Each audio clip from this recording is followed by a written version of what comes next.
Candi. Candi itu kita bisa ketahui satu dari prasasti tadi untuk perfungsiannya, kedua dari latar keagamaan, yang ketiga kita bisa mengetahui fungsi candi itu dari relief atau dari ornamen-ornamen yang ada. Di suku ini kita sudah mengenal dari reliefnya yang ada itu ada tiga cerita. Satu dia cerita Sudamala, kedua ada cerita Garudeya, dan yang kedua ada cerita Bima Swarga. Apa cerita-cerita itu? Pada intinya mereka membicarakan mengenai ruat. Ruat itu merupakan sebuah tradisi yang sampai sekarang orang Jawa masih menggunakan itu untuk membersihkan diri atau membebaskan diri dari pengaruh negatif atau sengkala. Jadi untuk jika kasarannya mungkin sebuah untuk buang sial, juga mengenai penyakit. Kalau penyakit kita bisa ambil contoh dari kisah Sudamala. Sudamala ini diambil lagi dari kisah induk Baratayuda. Di situ eh, si bungsu dari Pandawa yang bernama Sadewa, saat itu dia bisa membebaskan atau menetralisir Dewi Uma, itu seorang istri dari Batara Guru. Dia dikutuk menjadi raksasa. Nah, saat dikutuk menjadi raksasa ini dia minta tolong kepada Sadewa saat itu, di mana Dewi Uma saat itu dikutuk oleh Batara Guru karena dia melakukan perselingkuhan. Jadi dia dikutuk selama 12 tahun di dunia dan dia dapat bebas dari kutukan jika dibebaskan oleh salah seorang dari Pandawa, yaitu si bungsunya yang bernama Sadewa. Saat itu Dewi Uma dikutuk menjadi Ranini, seorang raksasa yang disebut juga sebagai Durga. Dia berada di Pasetran Gondomayi. Jadi dia berada di tengah pemakaman bersama para raksasa-raksasa lain. Dia menjaga tempat itu selama menjalani kutukan. Lompat kemudian dia bertemu dengan Sadewa saat itu, di mana Sadewa dapat membebaskan Dewi Durga atau Ranini tadi untuk menjadi wujudnya yang semula menjadi seorang dewi. Nah, ketika itu karena Dewi Uma sebagai bentuk terima kasih, dia kemudian memberikan anugerah kepada Sadewa saat itu. Salah satunya dia diabhiseka atau dirubah namanya. Karena dia sudah berhasil membebaskan kutukan, dia kemudian diubah bernama sebagai Sudamala. Sudamala itu sudah itu mengurangi atau menghilangkan, mala itu kesialan. Jadi pada saat itu kemudian si Sadewa atau Sudamala ini memiliki beberapa kelebihan, yang salah satunya dia dapat menyembuhkan seorang yang buta, di mana setelah membebaskan Ranini atau Dewi Uma tadi, dia bertemu dengan seorang pertapa buta bernama Tamba Petra saat itu. Karena Tamba Petra ini kemudian dapat disembuhkan oleh Sudamala karena kesialannya sejak lahir dia buta, kemudian dia bisa melihat si Sudamala, kemudian dinikahkan dengan anaknya. Dari situlah salah satu kisah mengenai Sudamala. Jadi di situ ada dua kisah. Satu, dia dapat membebaskan seseorang dari tubuh raksasa. Dan kedua, dia dapat membebaskan seseorang yang terkena penyakit atau buta saat itu. Dan kisah kedua di situ kita bisa melihat kisah mengenai Garudeya. Garudeya ini juga sama, dia membebaskan ibunya yang bernama Winata saat itu karena diperbudak oleh para naga. Jadi karena Garuda ini dapat membebaskan ibunya yang bernama Winata tadi dari perbudakan, kemudian dia diangkat oleh Dewa Wisnu untuk menjadi wahana atau tunggangannya. Jadi kisah kedua juga sama, itu bermakna pembebasan atau malukat atau ruwatan, karena dia bisa membebaskan dari nasib buruk. Jadi yang dimana dia dari budak menjadi manusia yang merdeka. Yang ketiga, kisah mengenai Bima Swarga.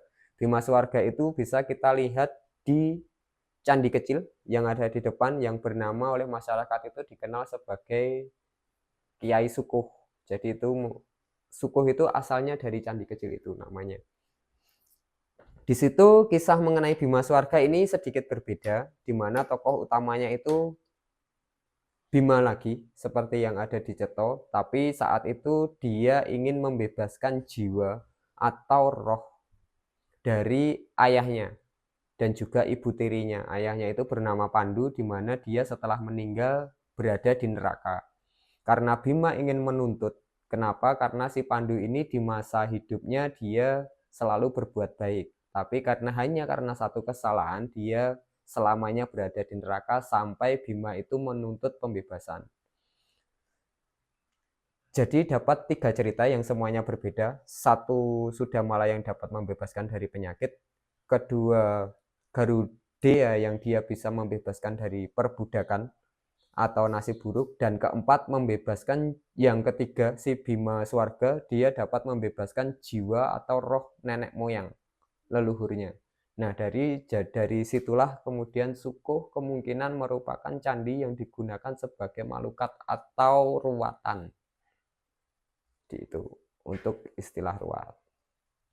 Pandawa, 5 Pandawa itu memiliki 2 ibu. Jadi Puntadewa, Bima sama Arjuna itu beribu bernama Kunti saat itu. Dan Sinakula Sadewa yang si kembar itu memiliki ibu bernama Madri. Ayahnya Pandu. Jadi 5 orang ini satu ayah, beda ibu. Kenapa bisa masuk neraka si Pandu? Pandu itu dulu terkena kutukan. Jadi kenapa dapat dikutuk? Waktu dia berburu di hutan, saat itu dia melihat kijang. Tahu kan kijang? Nah, ada 2 ekor kijang yang mereka sedang bermesraan. Sama Pandu, kijang itu dipanah. Kemudian mati. Setelah mati baru tahulah jika kijang itu bukan kijang beneran, bukan binatang, tapi merupakan penjelmaan dari seorang pertapa saat itu. Karena dia membunuh pertapa yang berwujud hewan saat itu, Pandu kemudian dikutuk, di mana dia saat nanti jika melakukan hubungan badan dengan istrinya, dia akan menemui ajal. Jadi kenapa tapi dapat melahirkan 5 orang Pandawa tadi? Si Kunti ini memiliki kelebihan. Dia memiliki sebuah ilmu yang diberikan oleh seorang resi juga. Saat itu dia dapat memanggil seorang dewa. Jadi si Kunti dapat memanggil dewa, di mana dewa tersebut akan memberikan anak kepada Kunti. Tahu nih suaminya kan nggak bisa berhubungan badan. Otomatis kalau tidak bisa berhubungan badan, tidak bisa memiliki putra. Karena tidak memiliki anak, sebagai seorang raja, tahta tentu akan diambil oleh keluarga yang lain. Nah, si Kunti dan juga Pandu tidak ingin seperti itu, di mana dia ingin melanjutkan darahnya untuk mendapatkan tahta kerajaan. Kemudian karena kutukan Pandu dan ditutup dengan kesaktian Kunti yang dapat memanggil dewa, kemudian si Kunti itu untuk mendapatkan anak, dia memanggil para dewa. Puntadewa itu merupakan putra dari dewa Dharma. Kemudian Bima putra dari dewa Bayu, dewa angin. Yang ketiga si Arjuna ini putra dari dewa Indra. Yang keempat kelima Nakula Sadewa itu Bathara Aswin, yang dewa kembar yang kemudian melahirkan dewa kembar. Jadi secara biologis para Pandawa itu juga bukan anak kandung dari Pandu, karena dia dipanggil oleh para dewa. Nah, karena kejadian itulah dan karena kutukan itu, suatu saat si Pandu ini nafsunya naik saat itu. Ketika sedang berduaan sama Madri, dia tidak bisa menahan nafsunya, kemudian berhubungan badan dan terkenalah kutukan yang sebelumnya. Karena itu dia setelah mendapatkan kutukan dan ketika di dunia pernah membunuh seorang Brahmana, dia dimasukkan ke neraka. Meskipun ketika memerintah kerajaan dan juga kepada orang lain dan juga makhluk lain, dia selalu berbuat baik. Tapi kenapa Saat dia tidak sengaja melakukan pembunuhan, dia dimasukkan ke neraka. Dari situlah kenapa Bima menuntut. Kenapa perbuatan baiknya itu lebih banyak, tapi kenapa hanya karena satu kesalahan dia menderita di neraka. Di kisah Bima itu juga begini, yang terbebaskan itu akhirnya di neraka itu juga bukan hanya Pandu dan juga Madri, tapi karena Bima saat itu emosi, dia membalik sebuah tempayan.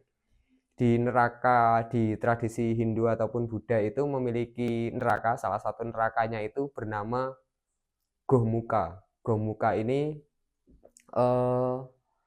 sebuah kuali besar, di situ berisi jiwa-jiwa yang berdosa, yang memiliki wajah, yang memiliki hiasan kepala sapi. Jadi tempayan dengan hiasan kepala sapi, di situ ada jiwa-jiwa yang sedang dimasak. Nah, sama Bima, tempayan itu kemudian dibalik. Karena dibalik oleh Bima, jiwa-jiwa yang saat itu di neraka, mereka menjadi terbebaskan semua. Jadi kenapa Arca Bima di Sukuh itu juga ada sebuah Arca Bima besar yang sekarang ada di gudang Museum Nasional. Di situ kemungkinan digunakan untuk penghormatan Bima atau minta tolong kepada Bima untuk membebaskan leluhur yang dia sedang atau berada di neraka, sedang menjalani hukuman. Karena dalam tradisi dulu, dalam tradisi Hindu atau dalam tradisi para resi saat itu, salah satu naskahnya membicarakan jika jiwa itu jika belum diruat atau jika belum diadakan selamatan oleh anak turunnya yang sekarang masih lestari di masyarakat Tengger dan juga masyarakat suku Kalang, itu mereka melakukan sebuah tradisi yang bernama entas-entas. Entas-entas itu sama, dia membebaskan jiwa leluhur yang belum sempurna atau berada di neraka. Setelah disempurnakan, dilakukan entas-entas atau ruatan, jiwa itu kemudian terbebas, entah itu masuk surga atau terlahirkan kembali menjadi sebuah makhluk. Jadi kayak gitu. Beberapa hewan-hewan aneh yang dia bertubuh babi hutan tapi berkepala sapi, kerbau atau sapi itu juga dibawa. Itu jika kita melihat di relief yang ada di Candi Jago, Jawa Timur, itu merupakan hewan-hewan yang ada di neraka. Jadi para hewan penghukum saat itu. Jadi setelah masuk gerbang nih, di bawahnya gerbang itu ada Palus dan Vagina di situ. Di situ menggambarkan jika seseorang berhubungan badan tapi hanya dilandasi oleh sebuah nafsu, mereka otomatis akan terlahir sebagai nafsu-nafsu yang liar. Jadi nanti endingnya masuk ke neraka karena hubungan badan itu bukan didasari suami istri untuk saling mendukung seperti cetok. Kalau cetok kan dia bentuknya menopang nih, cewek menopang si cowok. Kalau di Sukuh enggak, di Sukuh itu dimana di ending sebuah hubungan badan akan mengalahkan salah satu, entah yang cewek atau yang cowok. Lemas kan pasti setelah keluar sperma. Nah, disitulah karena mengalahkan seseorang, itu kemudian akhirnya dia akan terlahir kembali ke neraka. Karena dia didasari dari nafsu dahulu. Jadi setelah masuk gerbang, dia penggambarannya ini seperti gini loh. Kan di dalam tadi kita ambil salah satu contohnya kisah Bima. Kisah Bima yang dia membebaskan jiwa yang ada di neraka. Jadi setelah orang mati, di tradisi Hindu ataupun Buddha, setelah orang mati itu bukan endingnya dia jiwanya, rohnya itu langsung lompat hidup kembali. Tapi untuk hidup kembali ini kan harus melalui sebuah penciptaan. Seperti Palus dan Vagina tadi. Nah, karena di situ jiwa yang sudah mati, otomatis dia terlahir kembali. Dengan simbol ini yang ada di gerbang. Kenapa gerbangnya itu, kenapa simbol itu di bawah gerbang? Itu menggambarkan jiwa yang sudah mati, yang setelah di kehidupan di bawah nih, di bawahnya suku masyarakat komunal, dia kemudian terlahir lagi. Jiwa yang sudah mati terlahir di neraka. Itu di teras 1 ke teras 2. Ini berarti kan jiwa-jiwa orang yang sudah mati nih di neraka semua nih, membayangkan situ. Jadi di teras 2 ini teras 1 itu merupakan penggambaran neraka. Dan bagaimana cara membebaskan jiwa-jiwa di neraka tadi dituntun di relief di teras 2. Iya enggak?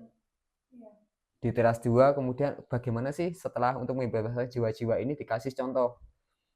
Sudamala, dikasih contoh Garudea, dikasih contoh yang terakhir, yang paling atas dia dikasih contoh kisah mengenai Bima Swarga. Ya, di teras 3. Nah, dari situlah kemudian setelah dia mengerti, jadi gini, di salah satu Candi Sukuh itu yang sebelah kiri kamu lihat nggak, yang bentuk U seperti tapal kuda, di dalamnya itu ada dua sosok. Yang kiri itu Batara Guru yang mengutuk Uma tadi, ingat tau, yang mengutuk Dewi Durga. Yang sebelah kanan ini Bima. Ceritanya itu mereka sedang berdebat. Endingnya Batara Guru yang merupakan raja para dewa ini kalah debat dengan Bima. Kenapa bisa kalah debat dengan Bima? Itu yang diceritakan di Cetha tadi, yang mengenai Dewa Ruci, di mana dia bisa mendapatkan ilmu tertinggi, yang mendapatkan Tirta Amarta. Karena dia sudah mendapatkan ilmu tertinggi, dia dapat mengalahkan Batara Guru yang merupakan raja para dewa. Jadi kalau kamu bingung gini, di Hindu, di tradisi dulu itu dewa itu bukan Tuhan. Bukan, dewa itu bukan Tuhan. Karena dewa masih mengutuk. Uma tadi kan dikutuk. Dia masih selingkuh. Dia masih berperang. Kalau kamu lihat kisah di film TV dulu kan pernah ada kisah soal Siwa tuh. Dia juga masih melakukan peperangan.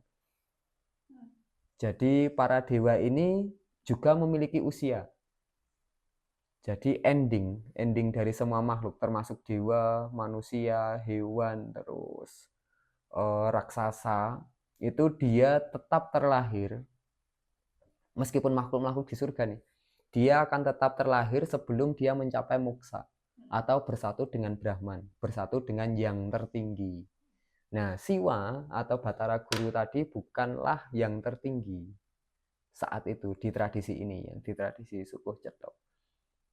Di saat itulah si Batara Guru ini kemudian dapat dikalahkan karena dia masih memiliki nafsu. Nafsunya seperti apa? Dia masih memiliki rasa cemburu yang ngutuk Uma tadi.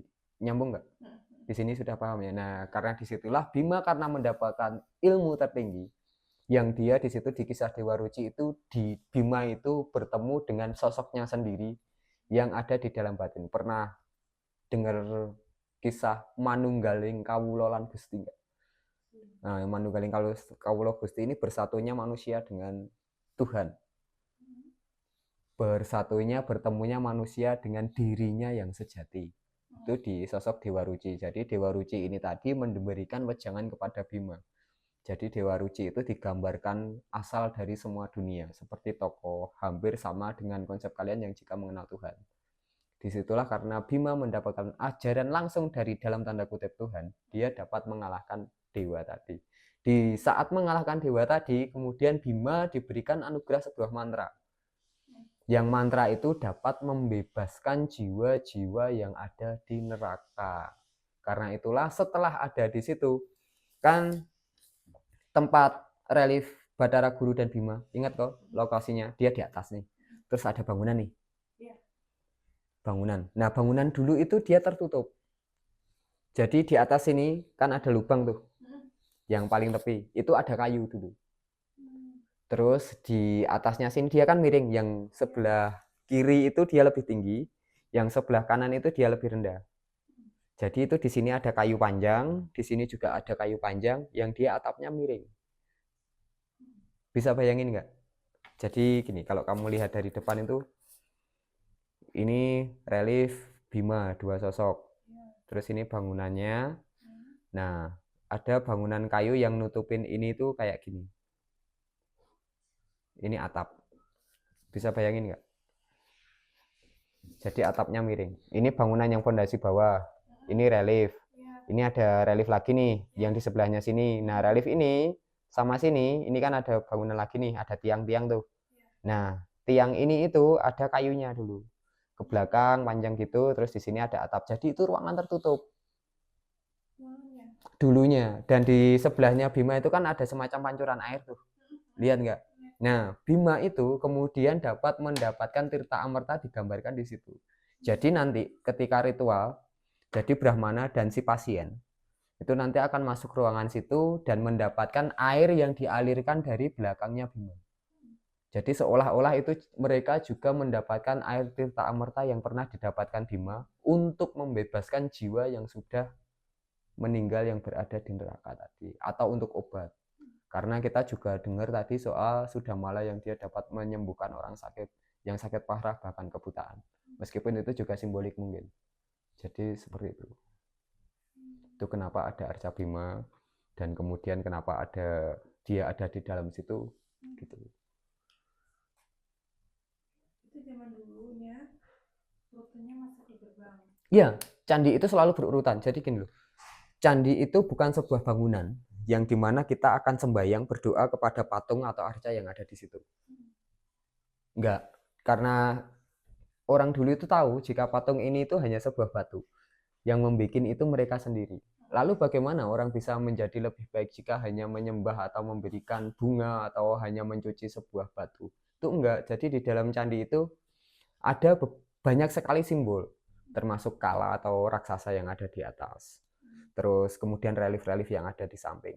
Nah, relief-relief, arca, ornamen yang ada di situ itulah yang kemudian yang harus direnungi. Itu kenapa jika orang berada di candi itu melakukan pradaksina atau parswaya.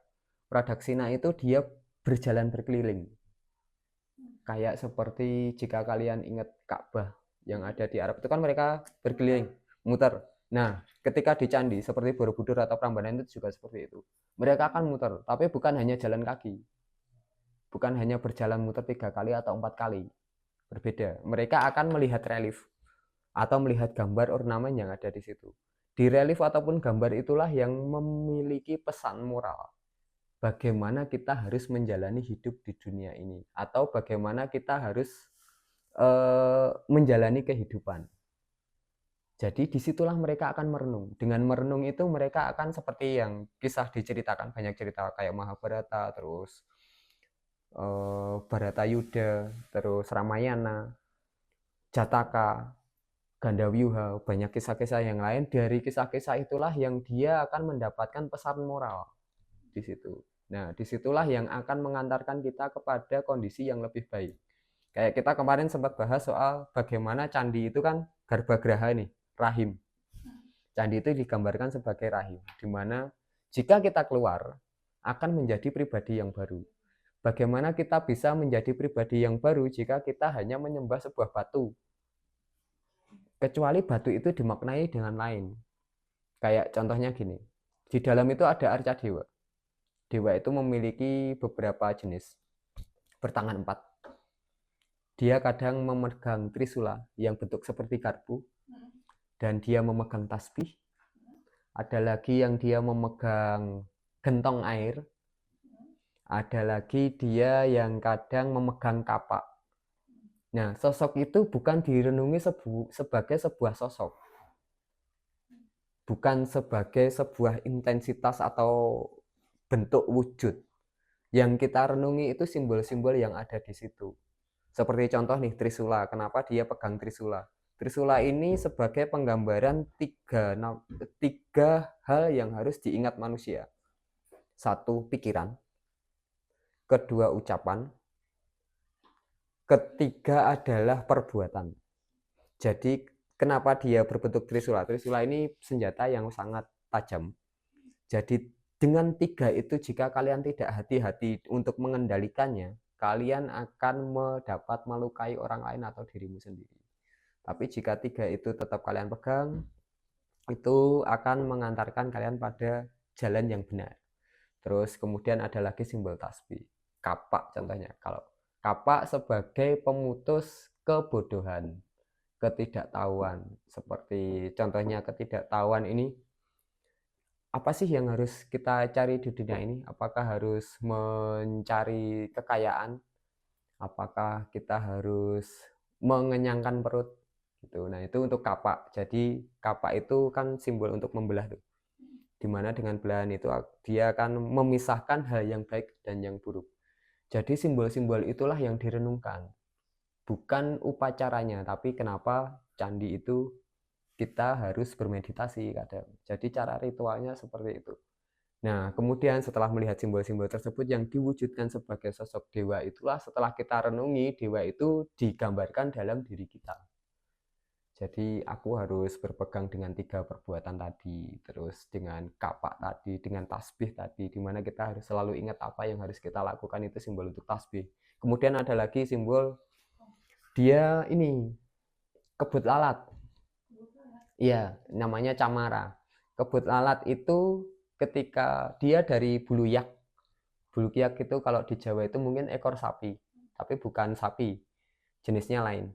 Yak itu ketika dipukulkan, kan hanya bulu tuh, halus tuh. Dia tidak akan menyakiti, hanya mengusir. Seperti itu.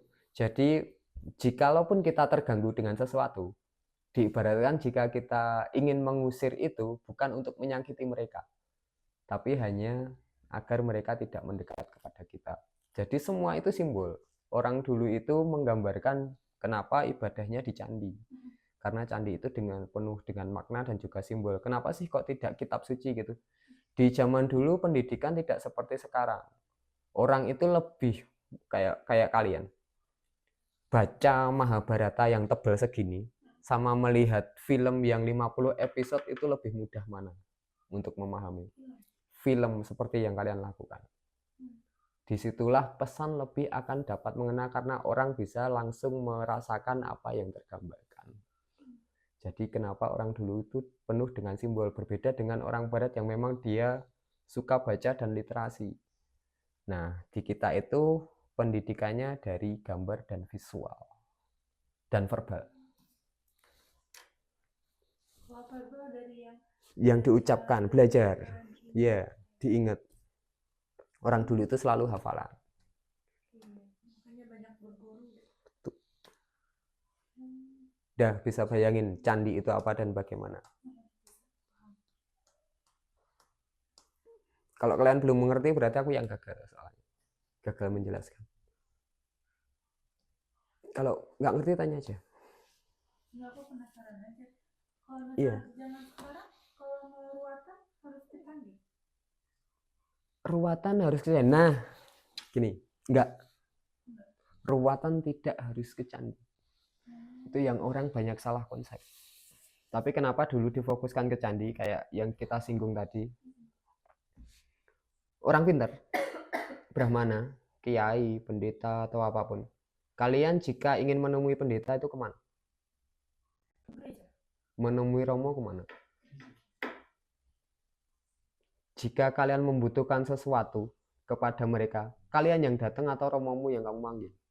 Kita yang datang. Kamu yang datang. Seperti itulah karena candi dulu merupakan tempat tinggal romo, tempat tinggal pendeta. Masyarakat itu akan datang ke sana.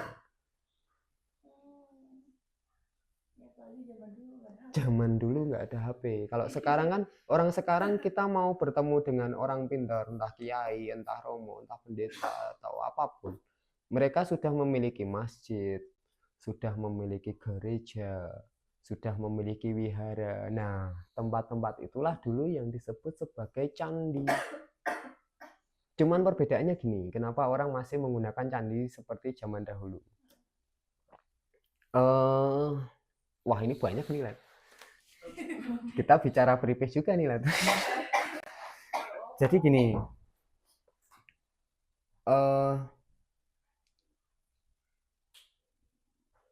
orang dulu itu menjelaskan secara sederhana. Kalian asing nggak dengan istilah pusaka?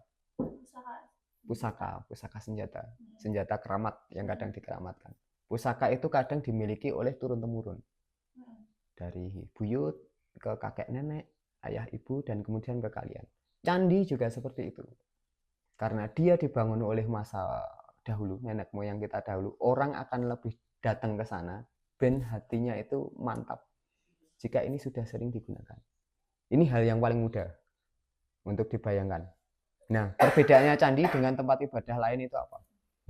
Candi itu merupakan rumah dewa. Candi rumah dewa. Tapi kenapa bangunannya batu? Rumah dewa atau bangunannya dia kadang bata. Perbedaannya dengan tempat lain apa? Candi ini, dia ini hanya sebuah bangunan fisik. Sama kayak rumah. Perbedaannya apa? Jika makhluk hidup atau jika sesuatu lah, entah robot atau apapun, dia dapat bergerak jika ada aliran listrik. Atau makhluk hidup itu jika di kepercayaan kalian itu mungkin mengenal sebuah roh atau jiwa. Candi itu juga memiliki jiwa. Memiliki jiwa. Jika dia jiwanya itu apa? Di dalam candi itu ada istilahnya yang di dalamnya itu ada sebuah semuran namanya. Jadi dalam candi ini candi nih, di atas nih. Di bawahnya itu ada lubang. Dalam ke bawah. Di dalam situ ada yang istilahnya itu peripeh. Peripeh itu kotak. Wadah peripeh itu kotak. Terus di dalamnya itu nanti ada lempengan emas, tembaga, atau gulungan kertas. Di dalamnya ada beberapa mantra. Terus ada lagi batuan-batuan mulia. Ada lagi emas, perak, biji-bijian. Nah, peripeh itulah sarana sebagai pemanggil para dewa. Atau rohnya candi itu di peripeh itu. Jadi itu kenapa candi berbeda dengan tempat lain. Berbeda dengan pos kampling, berbeda dengan posyandu, berbeda sama tempat karaoke. Karena di situ ada peripehnya itu yang dapat memanggil para dewa ke situ. Dulu seperti itu. Nah, kenapa mereka? Semua candi ada sebelum jika dia belum diambil. Jadi gini, kita bicara soal mistiknya candi ini. Bukan mistik sih, karena itu ada kitabnya nih. Aku kebetulan beberapa kali ngambil itu. Soalnya dulu di pemugaran kan. Jadi sebelum candi itu ditinggalkan. Dan dia kayak kamu nih. Kamu kan hidup. Terus bayangin aja kamu masih bayi yang nggak bisa ngapa-ngapain. Terus sama orang tuamu ditinggal. Dan kamu nanti iya jika diasuh oleh orang baik. Tapi jika diasuh dengan orang jahat. Sama kayak candi. Jika dia ini kan nggak bisa bergerak. Tapi jika nanti yang datang adalah intensitas yang buruk atau hal-hal yang negatif, dia akan menjadi negatif. Nah, sebelum candi itu ditinggalkan, kadang mereka akan mengambil peripeh atau rohnya lagi. Jadi biar menjadi bangunan biasa lagi, bukan rumah para dewa. Jadi kalau itu rumahnya dewa, kalau tidak dirawat, yang kalian tinggalkan, kalian telantarkan, yaitu nanti akan menjadi hal yang buruk untuk itu. Jadi beberapa candi itu sudah diambil peripehnya itu jika tidak aktif lagi. Gitu. Yang ngambil orang-orang khusus. Di beberapa naskah itu yang ngambil para brahmana khususnya. Yang memang memiliki ritual untuk mengambil roh itu tadi. Yang bernama peripeh. Nah, kalau candi yang udah kosong, tapi masih dipakai buat beribadah, biasanya ditanamin ulang. Ditanamin ulang. Kayak yang kemarin di yang teras 8 itu kan ada yang tak bilang dulu pernah digali ditanamin kerbau. Nah, itu dihidupin lagi. Salah satunya. Sukuh setelah pemugaran 2019 itu enggak. Dia pernah diambil bentuknya peripehnya itu dari kristal. Dia di atas itu. Oh, yang Iya, ya itu peripehnya. Setelah itu aku belum pernah dengar lagi ada yang nanam. Nah, mungkin itu juga setelah itu sukuh bener-bener ya kayak kan jauh berbeda sama sini. Dan biasa.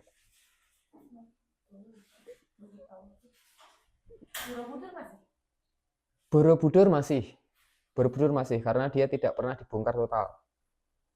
Kemungkinan dia sudah diambil juga. Jadi peripeh itu nggak cuma satu. Dia itu ada di beberapa tempat. Jadi satu di tengah, 4 di tempat sudut, kadang satu di taluh di atas lagi, kadang ada lagi yang di depan pintu. Nah, itu nanti salah satunya yang akan diambil. Yang masih kebanyakan candi yang belum dipugar. Kalau pemugaran, kenapa itu diambil? Karena sudah tidak aktif, digunakan sebagai penelitian. Karena sudah tidak aktif. Dan itu pun bekasnya selalu sudah dibongkar, pernah dibongkar. Kecuali yang dia sudah ketika ditinggalkan karena bencana alam, seperti yang ada di Liangan. Itu dia karena letusan Sindoro belum sempat ngambil, bangunannya tertimbun dan baru ku ambil tahun 2021. Aku sendiri yang ngambil. Lalu tuh Disimpan di Purbakala, Dinas Purbakala. Yang memang ngurusi tempat-tempat itu. Jadi bisa dilihat. Bisa dilihat. Bentuknya seperti apa bisa dilihat. Banyak kok penelitian. Macam-macam. Bentuknya dia kadang kotak, kadang berupa gerabah, kadang dari perunggu, wadah perunggu yang dia dikasih tutup di atasnya gitu, terus dalamnya berupa kain, tanah, kebanyakan tanah, sisanya tanah. Karena sudah rusak toh. Kecuali yang benda-benda logam biasanya yang masih utuh. Kebanyakan emas yang masih utuh, karena emas kan jarang banget, bisa sulit banget buat aus. Terkena karat kan, anti karat toh emas. Maksud isinya itu tadi udah dikasih tahu. Ya. Memanggil. Udah dapat gambaran apa itu candi? Udah sedikit banyak paham dan apa bedanya dia dengan bangunan lain. Kalau gitu kan jadi jelas nih, kenapa sih kok harus ke candi itu? Seperti contoh gini, apa bedanya niat dan bentuk kelakuan? Kamu punya adik kecil, waktu itu dia jalan sendirian. Niatmu baik karena tempatmu ini banyak orang jahat. Kamu mempersenjatai adikmu itu, kamu bawain pisau. Ternyata di tengah jalan dia berantem sama temennya. Niatmu kan udah baik tuh buat melindungi adikmu. Tapi karena sama adikmu ini dibuat membunuh orang, ya udah yang kena karma buruk pembunuhan nanti adikmu. Sedangkan kamu sendiri niatmu sudah baik untuk memberikan senjata. Cuman kelemahanmu ada di kebijaksanaanmu untuk memberikan senjata tadi. Semua itu yang dihitung niat. Kan tidak perlu tuh kita ke gereja itu harus ke gereja yang bagus, ke sebuah katedral ataupun apapun. Bahkan beribadah di rumah pun juga boleh. Batu yang terbelah atau pohon yang terbelah bisa digunakan untuk berdoa, ya gak? Di Alkitab seperti itu. Nah, candi juga kayak gitu. Tergantung niat. Meskipun itu kosong, jika niatmu tulus. Kayak Prambanan contohnya. Kemarin kan dibuat sebagai purnama. Prambanan itu juga kosong, sudah diambil peripehnya. Tapi karena sama umat Hindu yang berniat beribadah di sana, mereka datang ke sana dengan niat untuk beribadah, ya sudah. Tidak apa-apa. Selain beribadah juga lebih ke menghormati. Menghormati, iya. Sebagai cauvisme masa lalu, mengenang masa lalu. Panjang. Kita belum cerita kenapa candi itu dibuat, kenapa dia bisa presisi, kenapa denahnya seperti itu, kenapa menghadap barat dan timur. Banyak gitu. Dan semuanya penuh dengan makna, bukan hanya sebuah bangunan yang, karena kenapa orang timur itu penuh dengan filsafatnya yang kuat saat itu. Mereka penuh dengan simbol. Candi itu kita mungkin cukup untuk bangga kepada bangunan candi atau bangga kepada peninggalan leluhur. Tapi bagaimana kita bisa membanggakan leluhur dahulu? Contohnya, karena candi itu penuh dengan makna, penuh dengan ajaran. Mungkin dengan kita memahami untuk berwisata ataupun beribadah ke sebuah candi, kita juga tidak hanya mendapatkan foto ataupun gambar, namun juga mendapatkan pencerahan, mendapatkan berkah, mendapatkan pengetahuan baru di tempat kita mendatangi bangunan atau tempat-tempat purbakala tersebut. Karena di dalam sebuah candi, di dalam bangunan purbakala itu banyak sekali pesan yang dapat kita dapat, bukan hanya sebuah gambar foto. Jadi mungkin untuk generasi selanjutnya kita tidak hanya memahami candi sebagai sebuah bangunan, namun juga memahaminya sebagai sebuah ajaran. Gitu sih.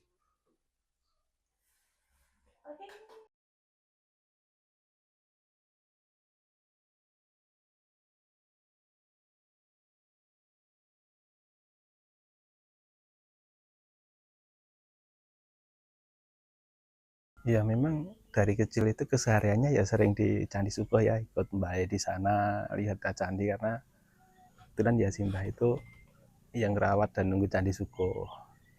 Terus regenerasi ke Pak Le, ketika Pak Le itu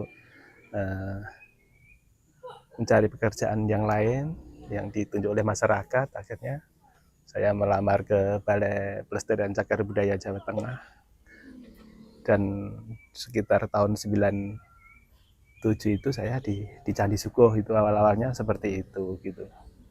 Berarti waktu pemugaran Bapak ada di situ? Iya, sering berkali-kali. Dari Gapuro pertama juga pernah, terus di obelisik yang depan Candi Induk itu, dan terakhir 2014 itu ikut pemugaran Candi Induk Candi Sukoh yang candi utamanya itu. Kegiatan budaya atau apa yang dilakukan masyarakat itu, yang dilakukan masyarakat itu bersih dusun. Bersih dusun ya kalau masyarakat sana menamakan itu bulan Suro, kalau nggak keliru Jumat Kliwonnya bulan Suro itu, sama kalau setahun 2 kali itu, sama setelah Lebaran itu setahun 2 kali. Dan kalau sebagian masyarakat kalau punya hajat atau kepentingan biasanya juga ada kegiatan di situ sebagian masyarakat, walaupun tidak semuanya gitu. Ya termasuk cukup ya, nggak terlalu ramai tapi ada banyak, bahkan dari luar daerah, kegiatan yang masih melaksanakan sembahyang atau berdoa di situ juga masih banyak. Umat Hindu yang biasanya ke Candi Ceto itu sebagian juga mampir ke Candi Sukoh, atau masyarakat yang masih memegang kepercayaan muatan lokal itu juga masih banyak dari luar daerah pun, kebanyakan dari Jawa Timuran itu, dari Surabaya sekitarnya itu masih banyak sekali. Jadi candi itu kan secara fisik dengan adanya lingga Yoni ya, karena lingganya sudah hilang, nggak ada sekarang di Museum Nasional Jakarta itu kan candi Hindu. Tapi secara arsitektur itu lebih ke kembali Hindu yang ingin kembali ke masa sebelum Hindu Budaya itu. Kepercayaan secara struktural bangunannya hampir seperti itu. Jadi ya sama dengan bangunan yang di Ceto. Punden Berunda-unda tempat yang utamanya paling belakang gitu. Kebanyakan candi Hindu pada umumnya kan tempat utamanya di tengah, dikelilingi candi kecil-kecil berwarna. Tapi di lereng Lawu kebanyakan seperti itu peninggalannya. Pesan saya ke generasi yang muda-muda dan kaum terpelajar itu ya, mari bersama mempelajari tentang warisan budaya nenek moyang kita, biar lebih tahu bahwa kita itu masa lalu yang luar biasa. Setelah tahu, nanti tentunya akan ada rasa memiliki. Kalau di Jawa, rumongso handarbeni, itu yang semoga akan tumbuh di anak muda ke depan gitu.